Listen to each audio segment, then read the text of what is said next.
Асыл жарым, жайнаған жасыл бағым, бағаласаң бақытыңмын, сағынсаң қасыңдамын.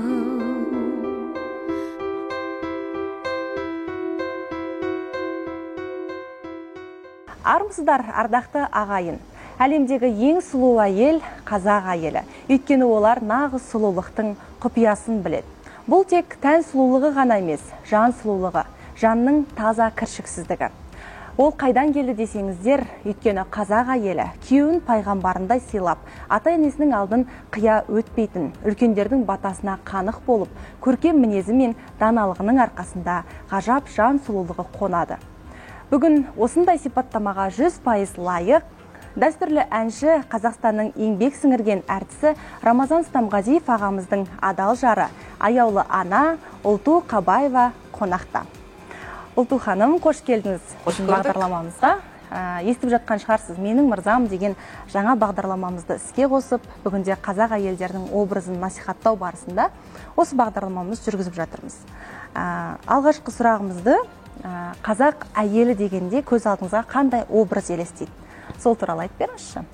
Енді сөзіңізді бөле тұрайын, бізде бір түрік әйелі, немесе бір Әзербайжан әйелі деген сияқты бір ұғымдар аса қатты, бір енді тіркестер сәйкес келмейтін сияқты, ол өзге ұлтты кемсіткеннен емес, бір қазақ әйелі деген бір қалыптасқан тіркес бар сияқты, иә? Әрине, жанымыз қазақ, тәніміз қазақ, қазақ болғасын ең бірінші қай ұлт болса да өзінің анасы, түрік болса түрік ананы елестетеді. Біз қазақ әйел адамды елестетеміз. Ол ана міндетті түрде басында ақ жаулығы бар, немесе кимешек киген, енді үлкен ана көзіме елестейді. Өзіміз ауылда өскенде сол аналарымызды көріп өстік. Немересін иығына асып алып, жаңағы салиқалы сөзін айтып, ақылын айтып, осындай қазақ анасы дегенде менің көз алдыма ақ жаулықты, қазақи нақышта киінген ана келеді. Образдар екен. Жақсы, ал қазақтың бүгіні мен бұрынғысы деп айтып жатамыз ғой. Бүгінгі қыз келіншектер, үйдегі от анасы қандай еді, ал бүгінгінің от анасы қандай образға еніп кеткен? Енді заманына қарай шығар енді. Ешкімді кінәлай алмаймыз, кінәлауға қақымыз да жоқ. Заманына қарай атам қазақ неге айтқан? Заманның түлкі болса таз болып шал дейді. Сол заманға ілесеміз деген жастар енді әртүрлі образға еніп жатыр ғой. Біздің көз алдымыздағы жаңағы қазақ анасы қазір жаңа бағыттағы заманауи киінген, бірақ ақыл парасаты өзіне жететіндей, білімді ана қазір көз алдымызға келеді. Енді бұрынғы мен әр заманның ағымына қарай өзінің заманда аналар енді қай заманда да ана өзінің орнын білуі тиіс. Ана бірінші қыз бала, немесе осы өмірге қыз бала келгенде біздің қазақ міндетті түрде оны болашақ ана ретінде тәрбиелей бастайды ғой. Алғашқы қыз бала есін жия бастағаннан бастап, оны үйдің тіршілігіне, немесе үлкендермен қалай қызмет көрсету керек, қалай күтіп алу керек, жай ғана кішкентай мәселелерден бастайды. Мысалы, қыз баланы ең бірінші жаңағы ес білгенде үйдің тіршілігіне бейімде бастайды. Ең бірінші тіршілік. Ол енді өсе келе ас үйден бастап міндетті түрде асқа жақындатып, үйдің тіршілігіне, үйдің тазалығына осыған бағыттап бастайды. Енді атам қазақ бекер айтпайды, ұяда не көрсең, ұшқанда соны ілесің деп. Сол себептен де әр ана қыз баланы өте мейіріммен, сабырмен, бүкіл махаббатымен тәрбиелеу керек деп ойлаймыз біз. Нәзік болып, ертең ол да бір ұрпақтар беретін болғаннан. Ұрпақтың бәрі сол қыздардан тарқайтын болғасын, аналардан болған үлкен жауапкершілік артылады. Дана әйел екен, салиқалы әйел екен деген бір тіркестер болып жатады ғой бізде. Сол даналық әйел адамға қалай келеді? Ол ең бірінші ананың сүтімен, әкенің келетін болу керек, дегенмен де өмір сүре келе, өмірді көре келе, өмірдің неше қатпарлы жолдарынан өте келе, ақыл тоқтатып, содан да мысалы адамдар парасаттылық, жаңағы өмірге деген көзқарасын жаңағы өмірмен ұштастыра отырып, содан да даналық ойлар түйіледі ғой деп ойлаймын. Яғни тәжірибемен, отбасылық өмірге әрине. тәжірибемен келеді деп. Өйткені оны сұрап жатқан себебім, мына әйел адам, жалпы қыз бала келін болып түскеннен кейін ары қарай сол үйдің шаңырағын түтетіп, белгілі бір берекені ұстап отырады ғой.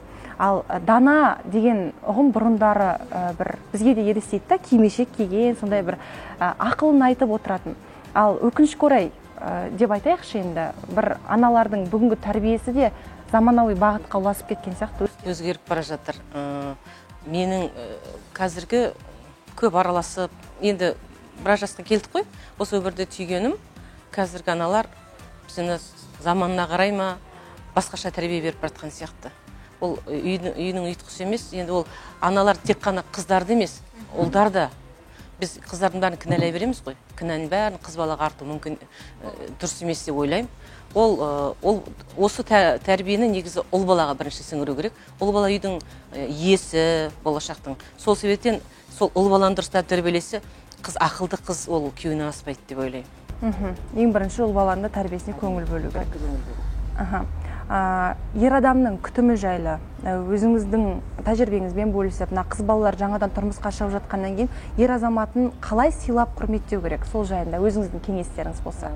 Енді өзі сүйіп қосылған жарын міндетті түрде елдің алдында құятқа қалдырмай, киім таза ұстап, тамағын уақытылы беріп, баратын жеріне көңілімен, шынайы көңілімен.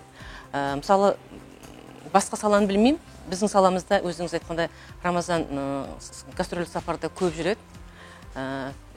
Сол себептен міндетті түрде ол өмірде киетін киім ғана емес, сахналық киімдеріміз бар.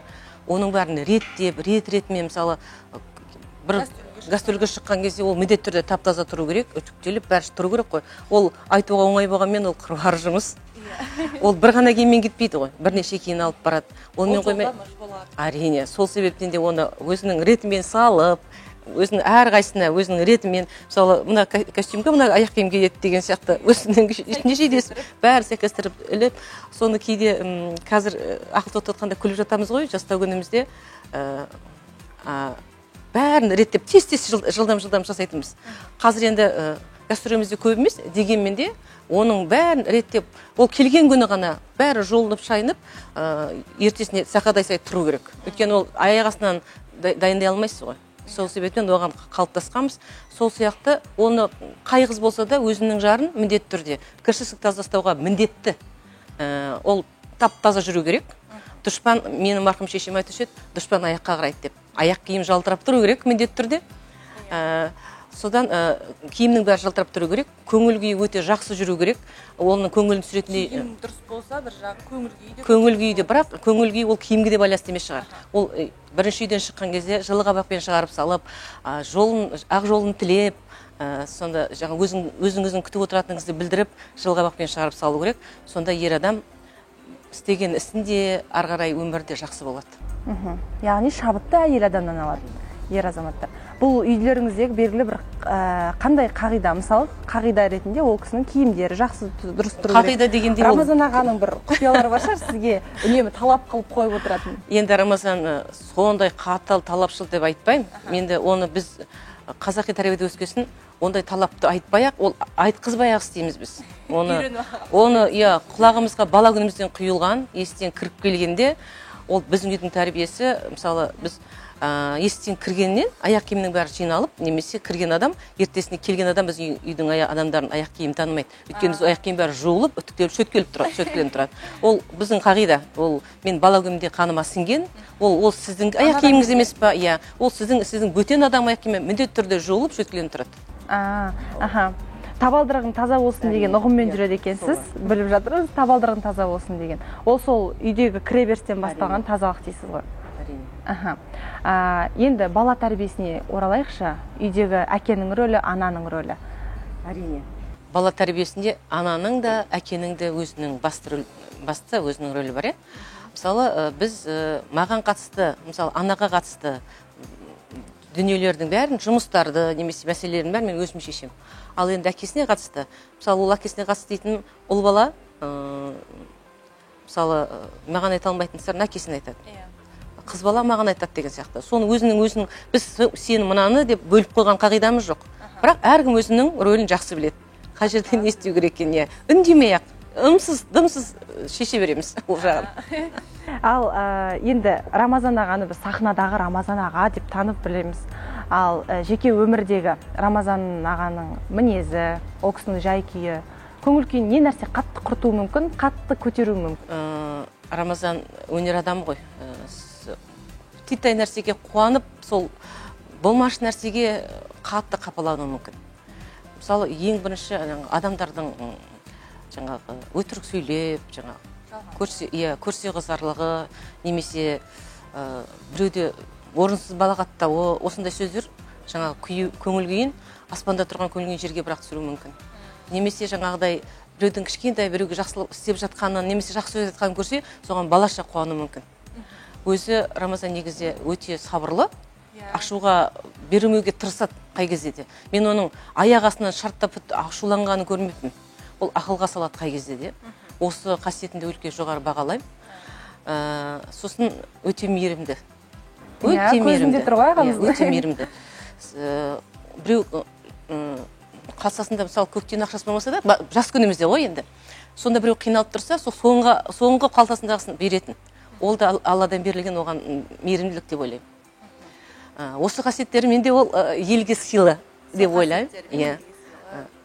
Қасындағы адамдарына да, достарына да, қасымызда жүрген, мысалы, құрбы-құрдастарымызға да, замандастарымыз, өзіміздің қасымызда жүрген бәрі осы Рамазанның сол мейірімділігіне, сосын шынайылығын жақсы көреді деп ойлаймын. Ешқашан жасанды жасаған көрген емеспін. Бұл қай кезде де осы шынайы бейнесімен жүреді. Қалай бар? Солай көрсетеді бар дейсіз ба? Ал ол кісі өнерде жүр. Сіз де өнер адамсыз, білеміз. Талай дуэт болып шықтыңыздар сахнаға. Қазір сіздің өнеріңізді ағамыз кішкене шектеп қойған сияқты ма? Қалай өзі? Жоқ, ондай ешқандай шектеу жоқ. Бізде мынандай қағида бар. Шақырған жерде шақырмаса барма, шақырған жерден қалма деген. Шақырып жатса қалып жатқан жоқпыз. Енді сол шақырусыз қалып жатқан кезіміз болып тұрған болу керек. Енді мен эстрада әншісімін. Ол кісі халықтық әуенде дәстүрлі әнді, дәстүрлі ән болып жатқан кез өзі кете береді. Егер мені жеке шақырып алса, мен де кетіп жатырмын. Онда шектеу жоқ. Ешқандай сіздің творчествоңызға онда шектеу жоқ. Онда шектеу жоқ. Енді мында қазір қыздарға кеңес ретінде айтқымыз келеді. Жарды таңдаған кезде сіз ең бірінші Рамазан ағамызға тұрмысқа шықпас бұрын не нәрсеге мән бердіңіз? Әрине, қыз бала бірінші ол кезде жас болдық қой. Енді мен ойласам, қазір елдің бір айтып жатады ғой, мен Рамазан бірінші өнеріне ғашық болған болуым керек. Оны ылғи да айтам. Сол өнеріне ғашық бола жүріп, оның жаңағы адами қасиеттерін байқадым ғой.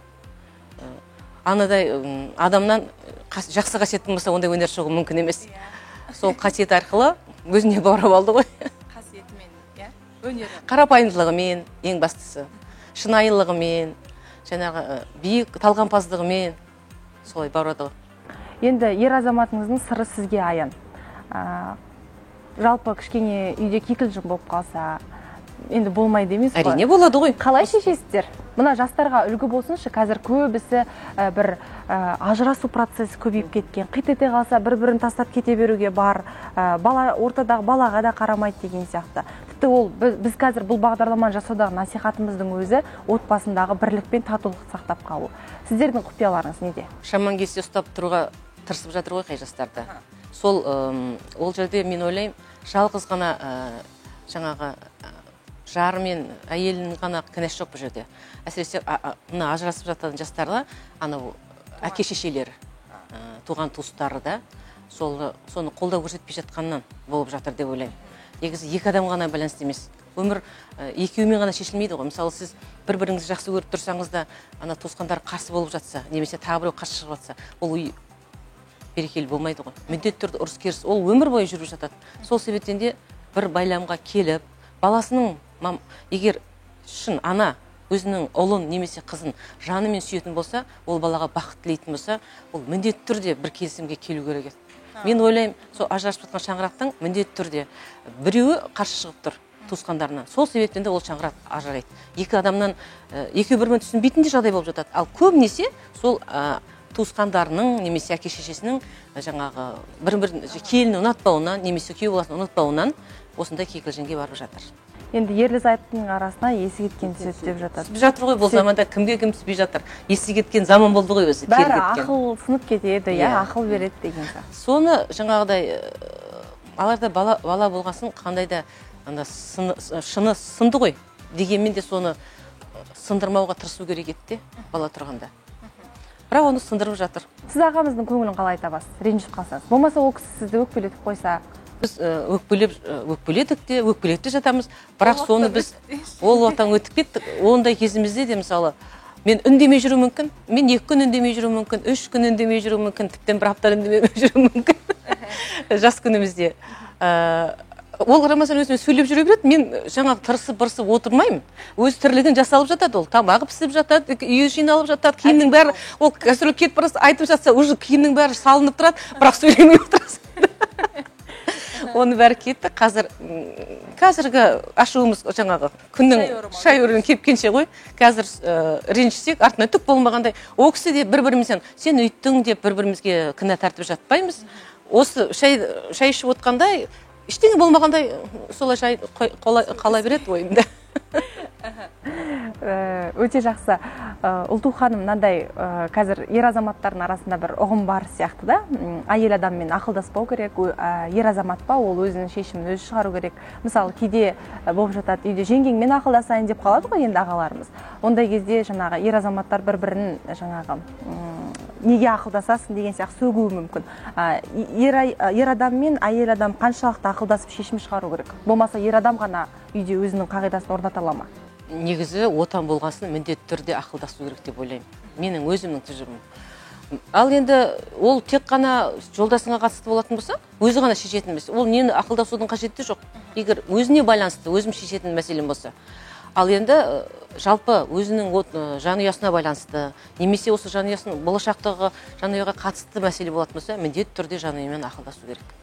Ол жеке басына ғана қатысты болса, өзі шешетін, өзіне байланысты зат болса, онда шеше берсін. Менің қарсылығым жоқ. Мысалы, бүкіл әйел солай деп ойлаймын. Жоқ, қазір әйелдердің барлық іске араласып кететін сияқты. Ол енді ақымақтық енді. Әйел ақымақтық. Ал мына туысқандардың татулығын ұстап отыратын әйел адам бүгінде қаншалықты өзіңіздің қайын жұртпен төркініңізді барлығын бірге ұйытқы болып отырсыздар деп айта аласыз? Жас күнімізде неше түрлі жағдайлар болды ғой. Ұрыс керісте, енді үй болған соң ұрыс керісте болмайды ғой. Жаңа түсінбестікшілік болып жатты. Дегенмен де екі жақты бірдей ұстауға тырысып бақтым. Аллаға шүкір, қазір сүттей үйіп отырмыз. Ол да болса сол шыдамдылықтың арқасы деп ойлаймын. Жаңағы отан болғымыз келіп, семья болғымыз келіп, сол сызат түсірмеуге тырыстық. Енді біз тәрбиені солай берді. Бала күнімізден құлаққа құйып өсті. Міндетті түрде әйел адам кішірімді, қай кезде де өзіңнен күнә болып тұрса да, күнә болмаса да кішірею керек, өйткені солай тәрбие берді. Сен кішісін, кіші адам бірінші өзіне иіліп сәлем беру керек, немесе кешірім сұрау керек.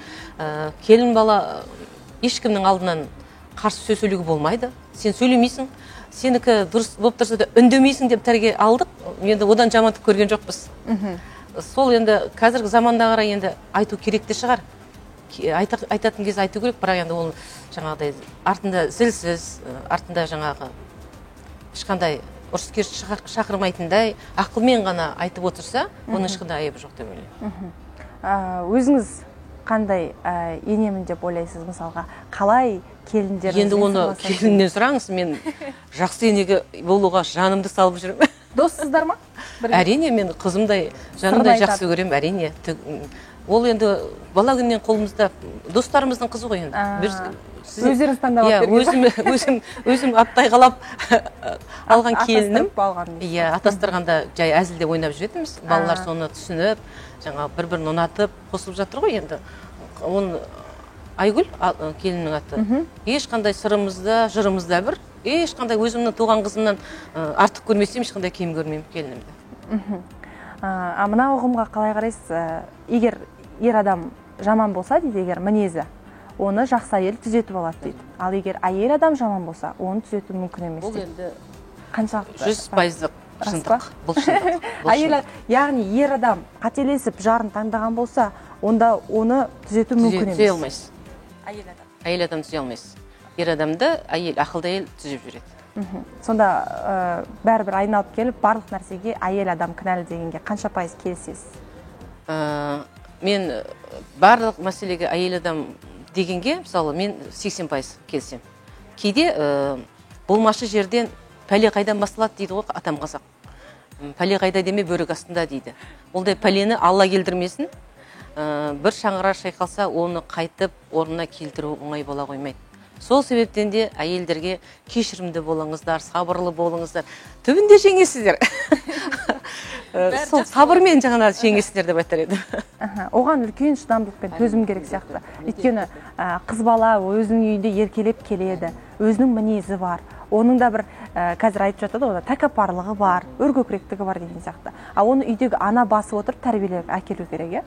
Ал ер азаматтың жақсы табыс табуы, оның табысты ер деп атануы әйелге қаншалықты байланысты? Бұл жерде әйелдің де үлкен көмегі, немесе септігі бар. Өйткені егер үйінде береке болмаса, үйінде күнде ұрыс-керіс болса, ол ер адам қандай табыс тауып, немесе жұмысын қандай тыңғылықты орындай алады.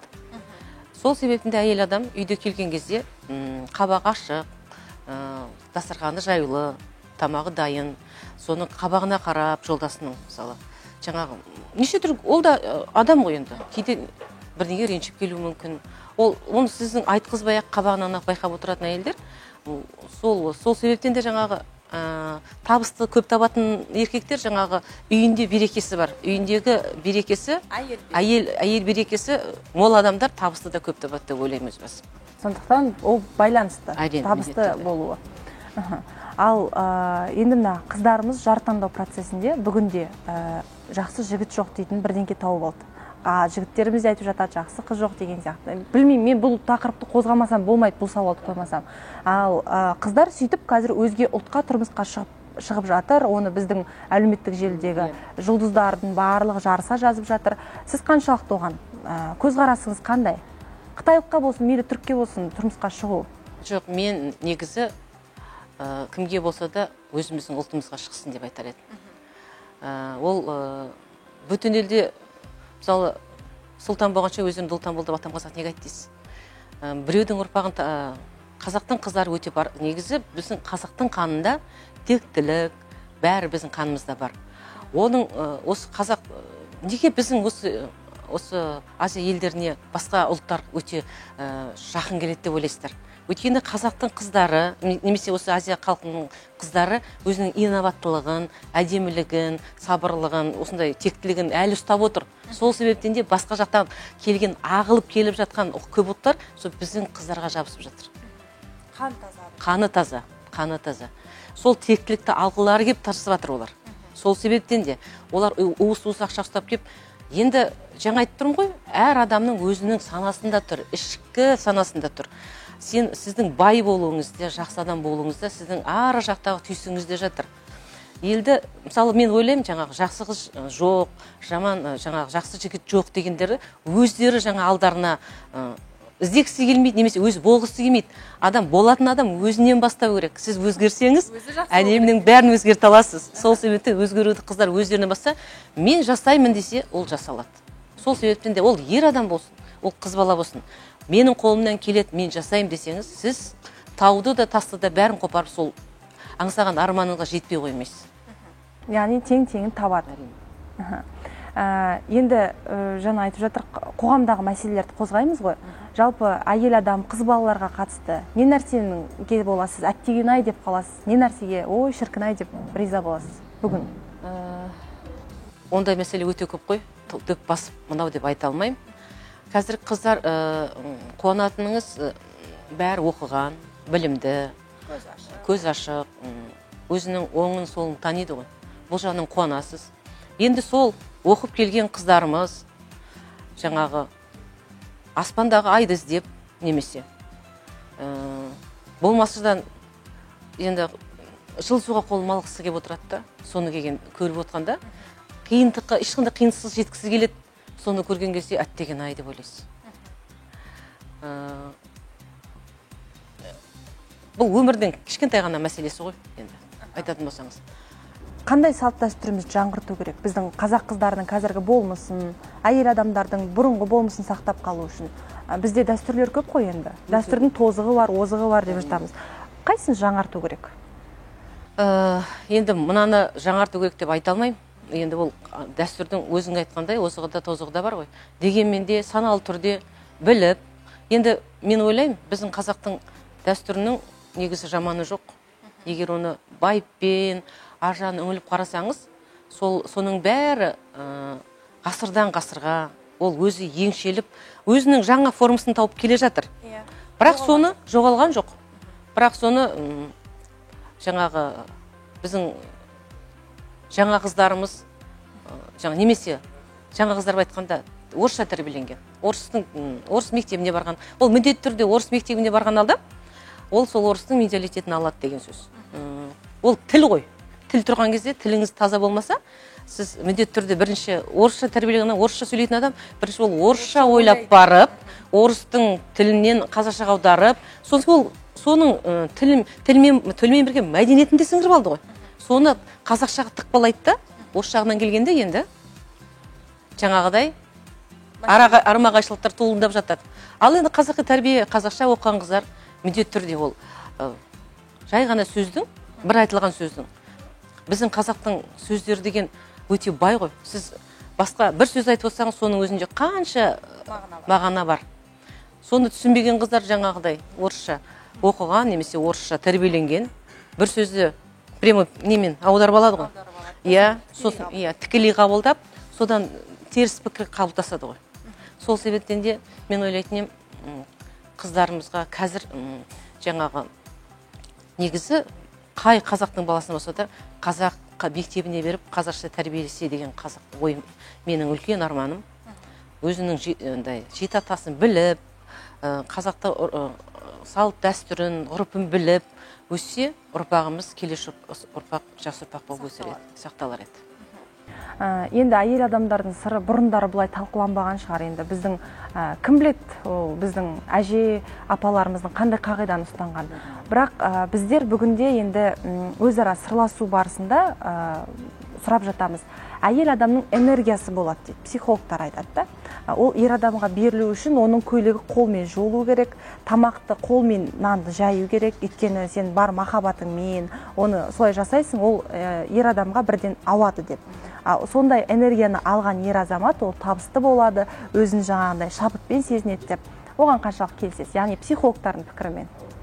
Енді ол да дұрыс шығар бір жағынан. Енді қолмен, қазір енді екіні бір қолмен жуа бермейтін шығар, кірді. Жумайды ол қолмен.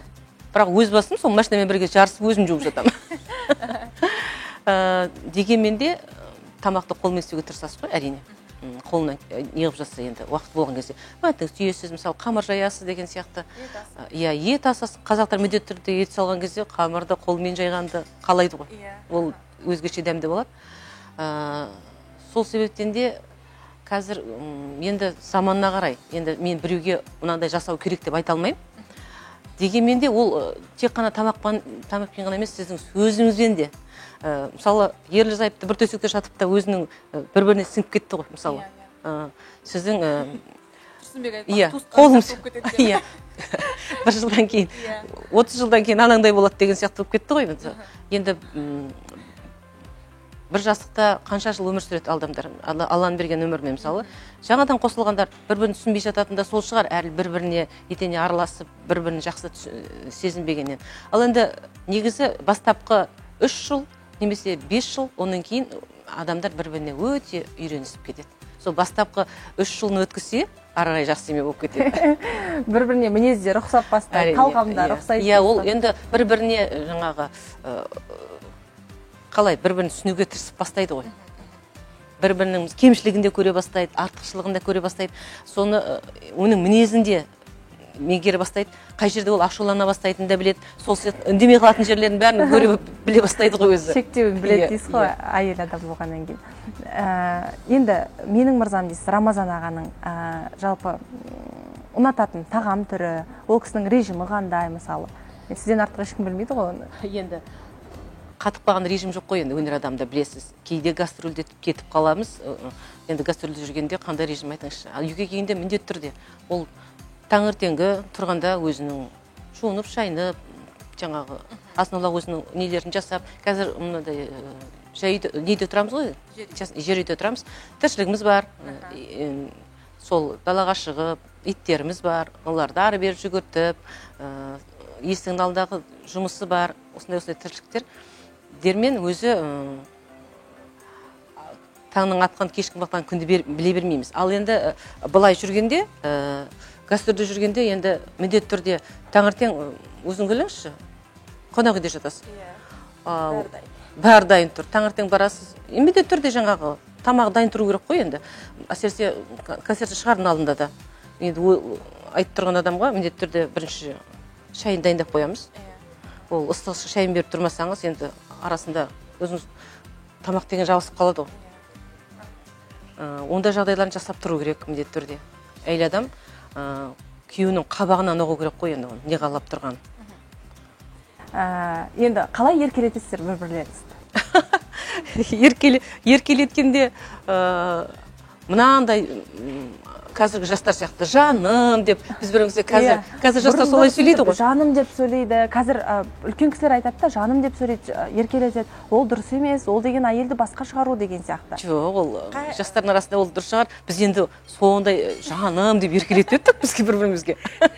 Жылы сөйлегеніміздің өзі сол еркелету деп ойладық. Риза болады ғой сізге Рамазан аға бір кездер. Енді бір тамағыңыз дәмді болуы мүмкін, немесе сіз бір ұтымды бір мәселені шешіп бересіз деп жақсы көреміз. Соның өзі жеткілікті. Әрине. Тамаша. Ұлту ханым, енді тұрмысқа шығайын деп жатқан қыздарға және жаңадан тұрмысқа шыққан келіншектерге өзіңіздің отбасылық өміріңізден нақты 5 кеңес болса. Енді мына кеңес деп айта алмаймын ғой. Енді бастысы енді айтпай отырған шығарсыз. Жоқ, барын айтуға тырыстым, жасыратын түк те жоқ. Енді басты кеңес бірінші қыз бала тұрмысқа шыққасын, сол үйге адам болам, осымен өмірлік жарым таптым деп барғаннан кейін ең бірінші сол жарын сыйласа, түсіністікпен қараса, сыйлай білсе.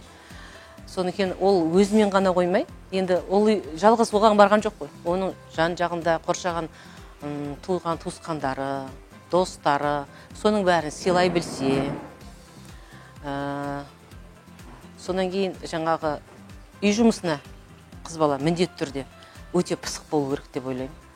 Қазір өмірде талай нәрселер көріп жатырмыз ғой. Неге ер адам көбінесе үйлеріне достарын да шақырамайтын болып жатады кейде. Ол енді қуана-қуана шақырар еді ғой, егер әйелі мықты болып тұрса. Ол мықтылы дегенім үй жұмысына істеген тамағы болса, үйі шашылып жатса, ойлаңызшы өзіңіз. Есіне кіргенде. Иә. Ол үйге қандай береке, мысалы қандай біздің шешеміз тәрбиелеген кезде, мына қонақ келген кезде біз таңға дейін ұйықтамасақ та, соның бәрі жиналып, ештеңе келмегендей, ол өзі қанымызға сіңген, ол осы қағида өзіміз үйде де бар. Енді шайтан неғылады деп айтады енді. Үлкен кісілер сол айтады ғой, тап-таза тұру керек, дастархан ашық қалмау керек, жауылып тұру керек деген бәрі. Солдай қыз баланы мен ойлаймын, өте пысық тәрбиелеу керек. Әсіресе үй жұмысына. Ол кереметтей дүние таппасын. Ол үйінің ұйытқысы болсын. Өмірге келген балаларына жақсы ана бола білсін. Жаңағыдай үйдің тіршілігін домалатып ұстайтындай болсын. Сосын жаңағыдай достарын сыйлай алатындай шамасы келетін қыз болсын. Үлкендерді сыйлай алатын, жаңағыдай иіліп сәлем беріп, міндет заманына қарай білімді болсын. Оқыған, тоқығаны көп болсын. Өмірден көргені, сол өмір жинай келе жаңағы жақсы ана болатындай өзіне багаж жинау керек қой. Көргені бар, иә, өзі жаңағы пір тұтатын немесе жаңағы өнеге қылатын адамдары бар. Солардан өмір жинап, бастысы жақсы ана болуға тәрбиелеу. Ал ер азаматын күтуге байланысты? Күтуге байланысты осы ғой енді. Тазалық, көңіл күйін бағу, ол да керек. Міндетті түрде бірінші көңіл күй ғой енді, есіктен кірген кезде ер адам. Оның қандай күймен келгені әйеліне белгілі ғой оның.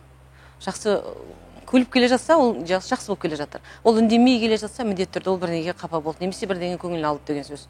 Бір көңіліне жақпайтын, иә, міндетті түрде. Онда жылы сөйлеп, бірінші жасақынға келген кезде ыстық тамағын беріп, сосын өзі айтылатын әңгіме ғой, айтылатын. Жақсы, Ұлту ханым, көп рахмет. Бүгінде қыздарға үлгі өнеге болатын отбасысыздар.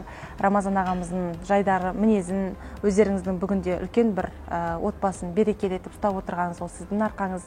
Ал ағамыз халықтың адамы болып, жадырап, жайнап жүре берсін сахнада. Сіз ол кісінің жағдайын жай күйін жасап, үйде бала шағаларыңыздың ортасында бірдей теңдей әдемі қартайыңыздар.